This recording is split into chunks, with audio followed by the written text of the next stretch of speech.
All right, all right, all right. So thanks so much for joining the 24/7 Mindset Show. What I'm really, really excited about today is it's funny, there's a lot of mortgage coaches out there in the world.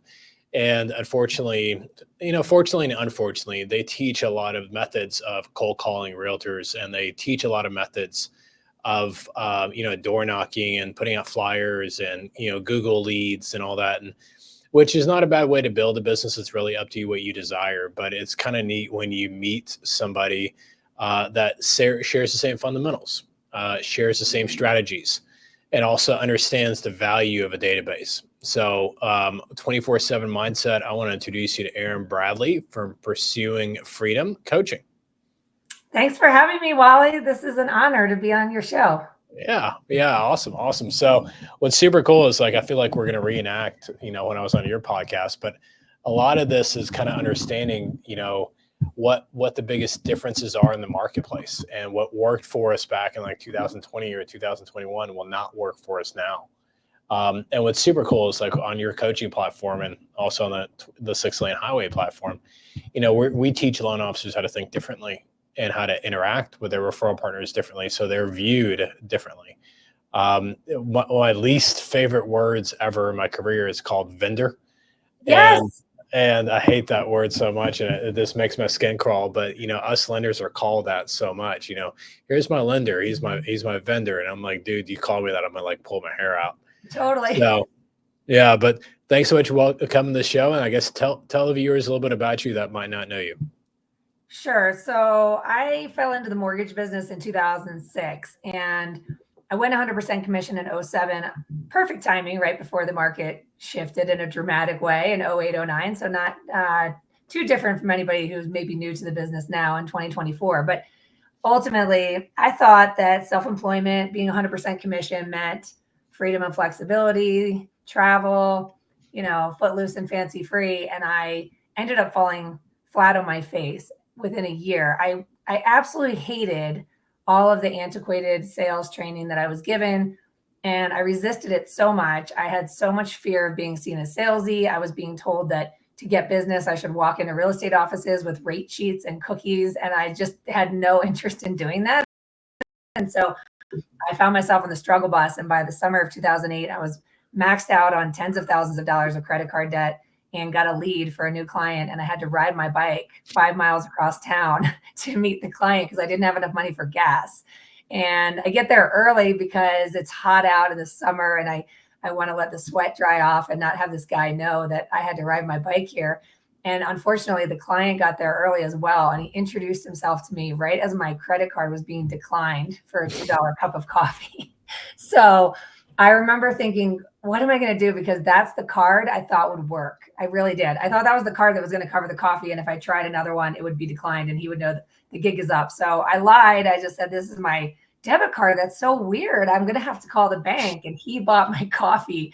And I just felt mortified. So I didn't have, I was not the rookie of the year. Let's just say that. And I ended up calling my dad for advice. And he said, do you think you could be good at this someday, Erin? And I said, I do. And he said, well, then you do whatever it takes. So I did. I opened another credit card, bought internet leads, whatever that means, in 2008. And then I hired a coach. And ironically, the first coach I hired was a coach that was for realtors. It was a real estate agent coaching company. And they weren't coaching a lot of lenders. I was definitely one of the first that they started coaching. And so from the very beginning, I started being coached on how to work my database. And I was desperate, Wally. So I told the coach, just tell me what to do and I'll do it. And whether I like it or not, kind of thing, right? Just muscle through the activity and do the things, make the calls, write the notes, see the people. And I started closing some deals and it was fine. I was, making enough to pay my bills, which I was grateful for, but something was missing. And it wasn't until 2011 that somebody gave me the book, The Go Giver. And it was a huge paradigm shift for me because the concept, if you know it, you're nodding, so you've read it. And I'm sure some of your listeners have. And if you haven't, you should. And the concept is that the goal is to give more in value than you hope to receive in payment, or give value above and beyond what you get paid to do. And this is when everything shifted for me. It was 2011. And I thought to myself, if I want to be of value to my clients, when they don't need my services, which is maybe every 3, 5, 7 years, unless they're an investor. What does that actually mean? Because up until this point, my coaching program had me do all this push marketing, right? Mailers, newsletters, turn back the clock reminders, home improvement tips, like all the same crap marketing, in my opinion, that everybody else was doing. And none of it really was addressing the needs of the client. It was just more about keeping me top of mind. And that's when I realized that I had been a go-getter, but not a go-giver. And I had been doing all this activity to get leads, to get deals, to get money, to pay my bills, to feel okay. So I developed a strategy that actually allowed me, similar to you, to start being a resource above and beyond the closing of the transaction. And what that looked like was I needed resources in my back pocket. So I built a tribe of trusted local service providers that could solve all the needs, from health and wellness to financial services to home services, home contractors. And in doing so, I saw my business start to grow. And then I started teaching this process to realtors. And when I was meeting with real estate agents, I found out that behind closed doors, they admitted that they also struggled with consistency and confidence in their lead generating activities. And they weren't making the calls, and they weren't writing the notes and seeing the people, and they were struggling. And it started to occur to me that as lenders, we're being told that these agents are on the pedestal and we should just make 30 calls to agents every week and get them to have coffee with us, and fingers crossed their leads are going to fall down to us. And here I am having conversations with these human beings whose job title is real estate agent, and finding out that they're struggling too. And so I started teaching them this process, and it started to create results for them, which created reciprocity for me. And over time, I started developing this tribe of trusted local service providers. And I'm telling you that what ended up happening was nothing short of miraculous, because reciprocity does come into play when you lead with value.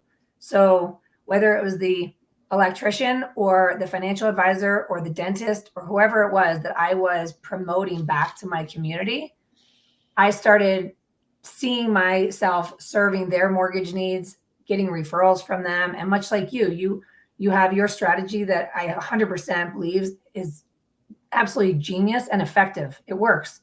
You put out referrals, you make introductions, you ask your clients, who are they trusting with these other services that they need in their back corner, in their corner, and that the mortgage transaction is just one piece of the big picture of building wealth and protecting wealth. And so, like you, it started to compound and multiply, and it eventually led to me taking that into a workshop format. The workshop became the content of my book, Pursuing Freedom. That led to the podcast. And the one difference I will say is that where your strategy I love, and it involves many pillars or lanes in your 6-lane highway. And for me, I just started teaching this very specific strategy to not only the real estate agents, but the other members of my tribe. So teaching them to talk to their clients and say, hey, I know we just did your financial plan, and I know we may not meet for another year, but in the meantime, I need you to think of me if you need referrals for anything. I want to be like your old school Yellow Pages, your old school Rolodex, and call me if you need anything, if you need a referral for a mortgage lender, for a real estate agent. And so as we started teaching this strategy to other business owners, they found a way to grow their own business by giving outbound referrals as well. And it's just started to snowball from there. What's super cool about that is, yes, that we definitely have very similar backgrounds, very similar stories, and I think very similar outcomes. What I want to kind of dig into is, okay, you're a top producing loan officer. You have some record years in 2020, 21, 22. You write your book. You make the jump over to coaching, and you got the platform. And I did that also for like a minute, and I was I don't know. I think maybe it's where we differ, because like I stopped originating loans October of 2022 is when I retired from origination. And I was coaching and leading the team in 2023. And man, it was such a freaking struggle sitting on the bench. It was, it's when you got to get your pom-poms out, you got to get your clipboard out. And I was if you obviously you read my book where it talks about the 4 quadrants and the head coach quadrant. And I really struggled in that head coach quadrant where late 2023, I started originating again.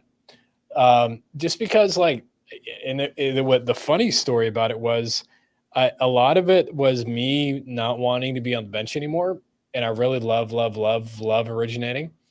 But then somebody on it was Facebook Messenger sent me a Facebook message, and I'll keep her name out of it.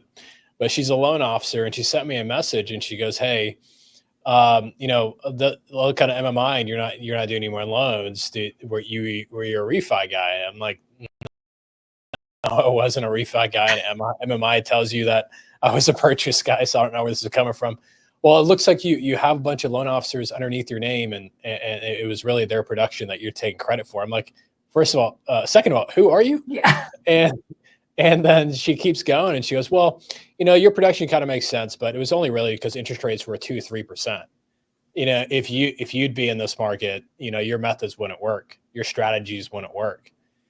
And I stopped responding, but I'm like, you know what, dude? Like, I never thought that she was right, and I never thought that I knew that I was on the right path.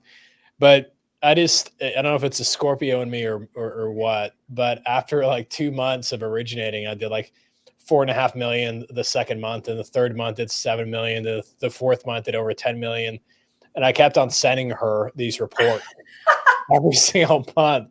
Like, hey, look, my average interest rate this month was 7.5%. This closed over $10 million in a month. Clearly, this works. It came from my database. Came from my CPAs, financial advisors, and I never heard back from him for some reason, but I can't imagine why. But I guess my question really is, do you miss originating? Being No. It's a no, hard no. I don't. But let me tell that's you where we're what, different.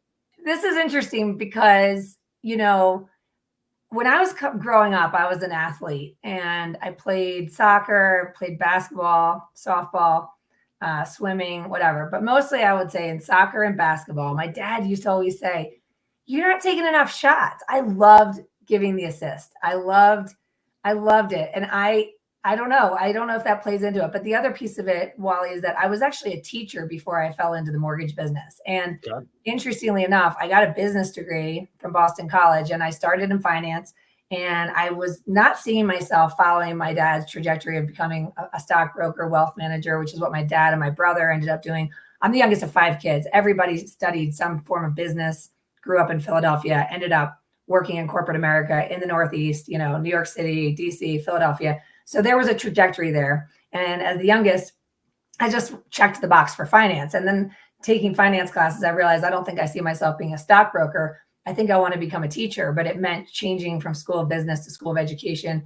And I couldn't study abroad, and I'm a big traveler. So my dad said, "Listen, you can always be a teacher with a business degree, but you can't be a stockbroker with an education degree. So just get the business degree." And I ended up switching into operations and strategic management. And then after college, I went and traveled and kayaked the coast of Mexico for a month, taught English in Barcelona for a couple of years, went on African safari, found my way to Colorado, and fell into the mortgage business. And I remember when somebody suggested I might be good at this, I was like, "Oh, no, I'm not your corporate girl." Like that's not my path. But, obviously I ended up in the industry. And as the business grew on the heels of the strategy that worked for me, I did start to scale the business. Also, as I was reading your book, I'm thinking to myself, this guy is, he was living parallel lives. I think you said it was 2013 for you. I think maybe, but it was 2013 for me, where I was just drowning, working 24/7 and asking myself, is this freedom and flexibility? Because it wasn't freedom and flexibility when I was riding my bike to the client meeting, but it definitely wasn't freedom and flexibility when I was pregnant with my second child, working till 11 o'clock at night with a toddler either. So I questioned everything. I almost quit the business, but luckily someone encouraged me to get some help. And so I started to scale my business. And I found a lot of joy because I was bringing friends of mine into the business. I hired my best friend. I hired my nanny after 2.5 years. I used to joke that I was just dragging bodies onto a speeding train and saying, "Find a seat and we'll figure it out." But as I started to train them up in the business, I was able to buy myself a life. And with that new space, I was able to teach more. And so I've been teaching workshops in real estate offices since roughly 2012. And I just found that's where my joy lies. That's where my fulfillment is. And so when you hung up your real estate, your mortgage license, or sorry, when you stopped originating in October of 22, Yeah. I actually hung up my license for good. I mean, I burned the boat. I was ready to be done with the mortgage in the trenches. However, in 2019, I stopped originating and I elevated one of my best friends to do all client facing activities. And I continued to be, for lack of a better word, I continue to be the face of our business, or rainmaker, whatever you want to call it, because at that point I was teaching a lot of workshops. I was doing the podcast. We had started investing in Airbnbs out of state. We took our kids on a 6-month RV road trip during COVID and homeschooled them in this little tiny RV with no slides. It was like a vehicle that belongs on a lake for the weekend, not a home on wheels. And we, we're in this little RV in 2020. My business had another 50% increase from 2019. And I don't think it was just because of the rates necessarily. It was because I had really good systems in place. And I had gotten to working, 10 to 15 hours a week in my mortgage business, but also was running a podcast and a coaching business and homeschooling kids and investing in Airbnbs in different states. So long story short is I was doing too much. And initially I tried to put down the podcast and the coaching and go all in with my mortgage business. And I realized that I called my coach and I said, I feel like I'm moored a ship to port and I'm on the wrong island. So for me, teaching, coaching is my heart and soul. It's been part of my DNA for a very long time. And I find a lot of joy and fulfillment in helping others move through the stages that I've navigated, from insecure, fear of being seen as salesy, following a plan that doesn't align with who I am in order to get leads, to shifting that to go-giver concept, go-giver philosophy, and developing a strategy that helps me double my business time and again in any market, and then teaching others to do that, and then not surviving my success, like learning to scale and teaching others how to do that. And then what's next after that? Like, once you've figured out how to create consistent income, then what's the plan? And I love talking with people about how they turn their active income into passive income.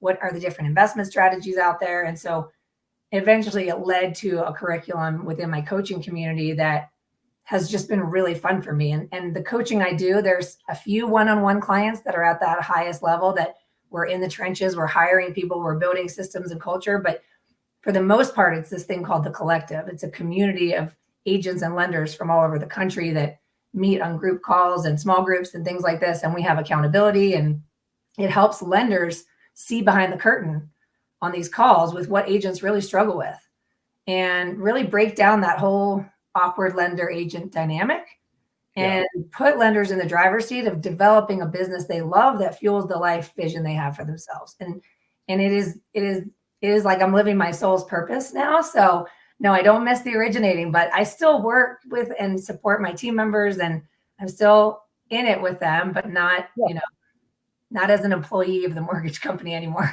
Yeah. And I think it's, if I don't know where this is going to go, but it's a transparent conversation from the heart. I'm torn. I mean, I'll be the first to say, and I probably shouldn't say it on my own podcast, but I'm torn between 24/7 mindset and then Aspire Mortgage Advisors, my own brokerage. And it's half and half or so my time. But I get the challenge is like, if you love carrot cake and you love chocolate cake and you sit down and you have both of them and you love both of them, how do you choose one? So it's unique. Maybe we can talk more off air to kind of understand more why you chose one.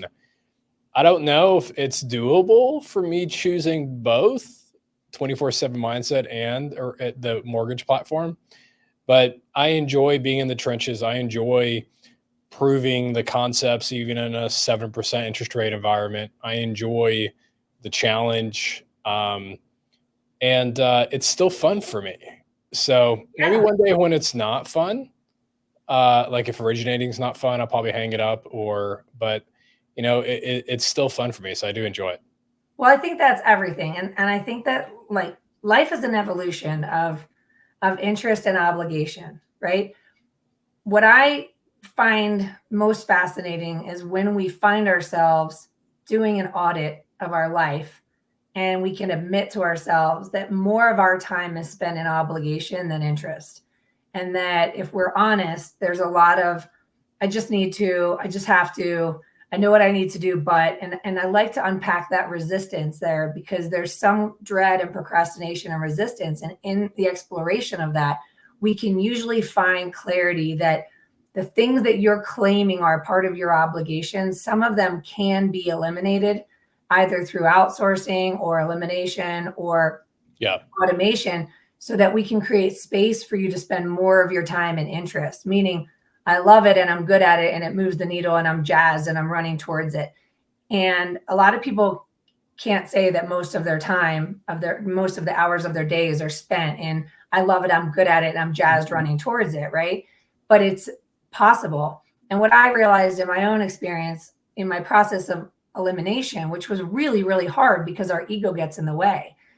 I'm good at this. I can do it with my eyes closed. But for some reason, I don't feel like it. I'm not in the mood, and I don't know why. Because at one point in my career, that was interesting for me, and it was challenging, and it was fun, and it was rewarding, and it was energizing. I was in it to win it. And now why am I feeling like my spark has been extinguished as it relates to some of the activities here that, if I'm honest, they do move the needle, but I don't have fun with it anymore. And it's the hardest place to be. There's a book called Free to Focus by Michael Hyatt that walks you through the process. I've read it many times in my journey, because in other industries, you start out entry level, you're challenged, you're pushed out of your comfort zone. And if you achieve mastery, you take a promotion and you inevitably graduate from some of those entry level activities.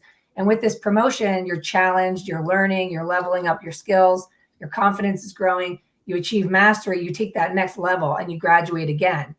I see people in our industry that continue to add new sales tactics, new relationships, more clients. And with each more, they're not really eliminating or subtracting anything. And so that light starts to become suffocated and the enthusiasm starts to wane. And I think that there's a crossroads there. And so many of us are just really good at giving from an empty well.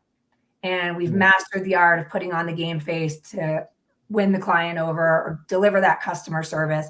But we know what it's like when our loved ones get the leftovers, because we've depleted ourselves in the process of sustaining this thing that we've built. And Michael Hyatt calls it the disinterest zone. He's like, I'm good at it, but I don't love it. He calls it proficient, not passionate. And he said it's dangerous because people will live in disinterest for years or even decades because that's what pays the bills. And ever since reading that many years ago, and then I do this every year, just doing an energy audit. What aspect of the yes is on my calendar or on my to-do list, the checked boxes, unchecked boxes, relationships, commitments? What are these things that I say yes to are energizing, and what's draining? Yeah. And if I see the scales are tipping, then I'm going to do the work. And it's scary as hell to subtract things that you feel are necessary, obligation, responsibility. And that's the deepest work of all, right? Is just being honest with yourself to say, I don't really love this, but it's what pays the bills. I must be crazy. I'm good at this. Why would I question it? It's a whole journey. Yeah. So as we embark on our second half of the show here, I really want to give two more topics, some of your attention and some time. Number one, I want you to kind of embark on the journey of what part of your heart, or how do you pour into pursuing freedom, the book? And then, what from when you're building out the book, the second question is going to be, hey, talk to me a little bit about what is pursuing freedom, the coaching company, look like compared to the book? Yeah. So the book came on the heels of this workshop that I was teaching over and over again in title companies and real estate offices, et cetera. And it's a compilation of a couple different workshops. At the end of every year, I teach a lifestyle and business design workshop. Initially, it was for real estate agents starting around 10 years ago. And it was all because I never did a business plan. I was 7 years into the business, and I was in a mastermind group with like 15 top producing real estate agents. And they told us to bring our business plans to the meeting. And I had never done one, which I'm embarrassed to admit. I never set goals because I didn't know that I had the ability to achieve anything I set my mind to. And so the first year I did this business plan, I copied, there's this guy was like the president of the Colorado Association of Realtors. I'm like, let me see your business plan. And he gave it to me. It was like 15 pages. I copied it, changed out the numbers, and I put it in a drawer and never looked at it again. So the next year I decided I'm going to do things differently. And I created a simple 1-page plan for my life and my business. And I'm a firm believer that there's no point in being successful in your business if it's not going to fuel the life vision you have. So we address all the gardens of life, relationships and health and spiritual and everything else. And so I lead people first through this reflection, vision, and goal setting to arrive at goals and a vision that are anchored in your heart, which is getting out of the brain, which is saying should and have to and realistic and things like that. Like scratch all that. What the heck do you really want out of your life? And then let's design a business that will finance and fuel that vision. So then we move into getting clear on who you want to work with. And that evolves over time as well. It was natural for me when I was a first-time home buyer to love telling renters that they can do this too. It was natural for me as I became a real estate investor to want to teach everybody that they can do that too. I mean, I'm a teacher, so it just can, it evolved. The ideal customer can evolve over time as you navigate stages of life. So really just creating an authentic approach to giving value to the people you want to serve. And then that workshop eventually became, the idea was, if this is helping people in this little microcosm in Denver, if people love this idea of a simple 1-page plan and how to create an authentic business and then how to scale so you can have a life that you love powered by the business you've organized to power it, then how can I help more people? So I put it in a book, and I used to joke, it's more like a pamphlet. Anybody listening, if they read the book, they're going to hear my voice. It's just me teaching the workshop in written format. And so I just put the book out there because I thought if it can help one person, then shame on me for playing small. And then in 2018, it led to the podcast, and the podcast led to speaking opportunities and coaching. And so as the coaching evolved, it became a curriculum of 6 pillars. Number 1, what do you really want?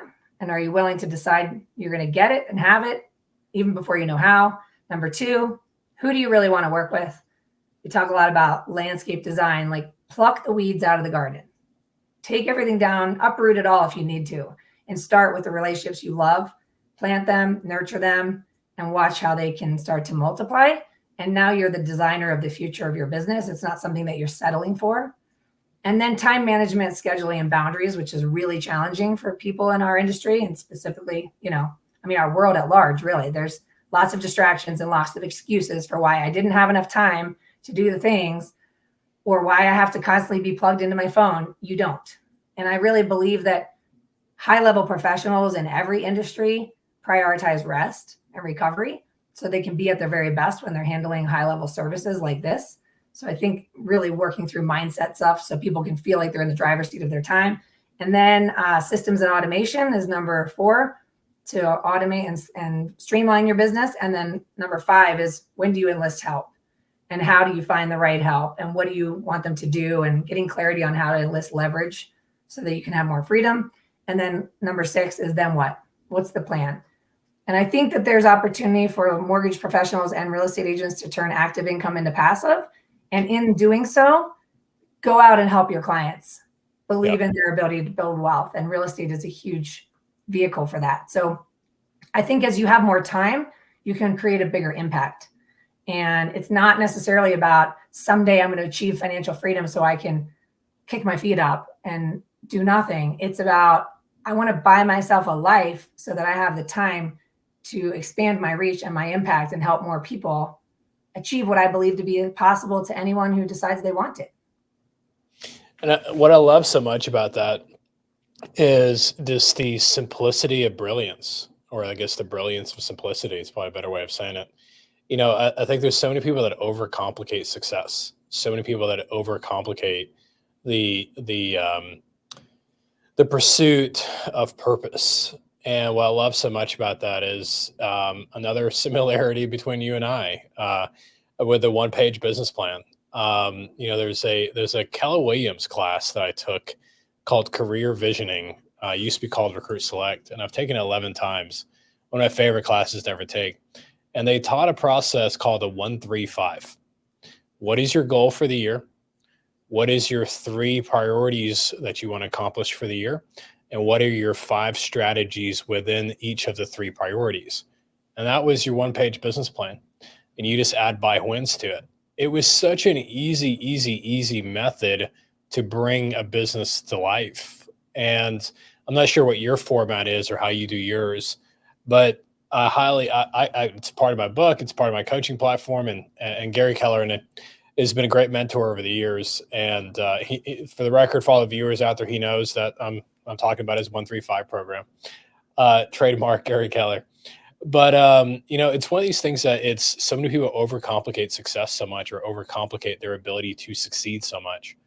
And what I love about you just shared, Erin, it is the how simple it can be if you've got the right guidance, if you've got the right leadership, if you've got the right roadmap. And what I also loved about what you kind of shared about your style about pursuing freedom, the coaching platform, is you really get to know the person first. You really get to know who they are and what they want to accomplish and what they're about. I just see so many coaching platforms out there just go into, and they start, they ignore everything I just said, and they just go into, this is what you need to do, this is when you do by, and there is no, you're leading into the emotion aspect of it, which is getting the buy-in from the heart of the person. So then you've got that buy-in from the heart, the mind always follows. And when did you realize in your coaching style that if you went over the heart, the mind will always follow? Honestly, it was that first year I tried to write a plan, and I took a piece of white paper and I looked at this blank paper, and the first thing that activated was my mind. What should I do this year? And then, well, I think I should do this amount in volume because this is what I did last year, and this feels realistic, and this is what my manager thinks I can do, or my coach thinks I could do, and this is what I should do. And it's like, I always joke, stop shooting all over yourself. What do you really want? And so the process of reflection that I teach, there's a science behind it, but the cliff notes is that we answer very specific questions about the last 12 months. Like, what are the greatest happenings? And what I noticed is that my greatest happenings were always experiential. Okay. They were never financial. That being said, that was an eye opener, because a lot of people make their goal financial even when they don't have a tangible relationship with money. Some people have a tangible relationship with money where there's an emotional relationship. When things are going well, you feel powerful, stronger, happier, more at peace. And when things are going well, it can be debilitating and paralyzing. Some people like me have an intangible relationship with money, and it's not always a positive thing, but like for me, it was limiting beliefs. Money's just a means to an end. I only need so much to get by. And if I put money as the object of my desire, there was an instant disconnect, a misalignment. It wouldn't activate anything within me from an emotional perspective that would create new thoughts, new behaviors, and new outcomes. It was like I was dead in my tracks. So when I could see that my greatest happenings were always experiential, I made sure that my top 3 goals are always experiential. That doesn't mean I don't need to know the financials. I need to know how much volume I need to do and how much income I need to earn to afford me these experiences. But the experiences are so hell yes for me that it activates emotion within me that starts to shift me and my mindset into, yes, I'm going to make that happen. I don't know how, but I'm going to put that as the object of my desire so that I can get excited, so that my excitement and enthusiasm can infuse my activity.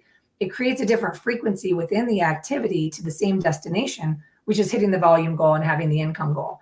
I don't know if that's a little too woo for you or the audience, but but it works. And then other things are, name 3 new relationships you developed in the past 12 months. And then I ask people, how many of you had at least 3 new relationships? And everybody raises their hand. And presumably these are positive relationships in your life if you're adding them to this list. And so that's there to remind you that even when you're putting the pin in the GPS for a destination you've never been, and your brain is going to activate with what if it doesn't work, or what if it's not realistic, or whatever, you haven't even met half the people that are going to show up on your path from here to that destination.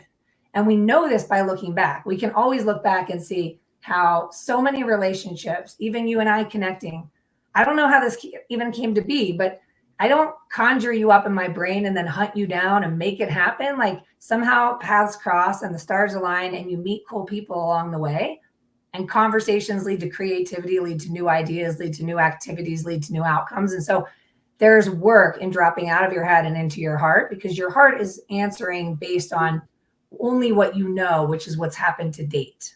Okay. And I love pointing out to people how in some area of your life, you have exceeded the expectation of a 20-year-old version of you, unless the listener is like 19 or 20. But if you go back to your 20-year-old self, it could be health related. Maybe you've climbed a mountain, or you've run a marathon, or you've done something that your younger self never expected of you. Maybe it's in your family life. Maybe it's business or financial. But did he or she really have any clue what you were capable of? You've likely exceeded the expectations of the limited mind of a younger you, which means that we're always on the leading edge of this unfamiliar territory. We're always going to have that little bit of like, what if it doesn't work? And we have no clue. We've barely scratched the surface of our true potential. So that is the inside work to get out of the head and into the heart, so that you can move from self-doubt, uncertainty, looking externally at the market, the rates, the political climate, the inventory, whatever, and have all these reasons for why you're not thriving. Or you can look at someone like you who made a game of it and chose to thrive in any market and proved what's possible, and say, if he can do it, so can I. And what if it works instead of what if it doesn't? Yeah. And then the path begins to unfold. I mean, candidly, I'd even like say me getting back in origination was more for me to prove to myself that the old man still got it.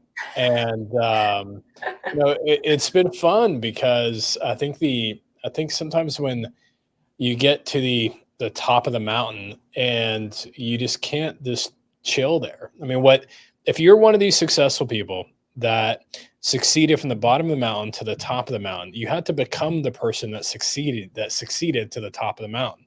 You had to become the disciplined person. You had to become the focused person. You had to become the intelligent person. You had to become the productive person.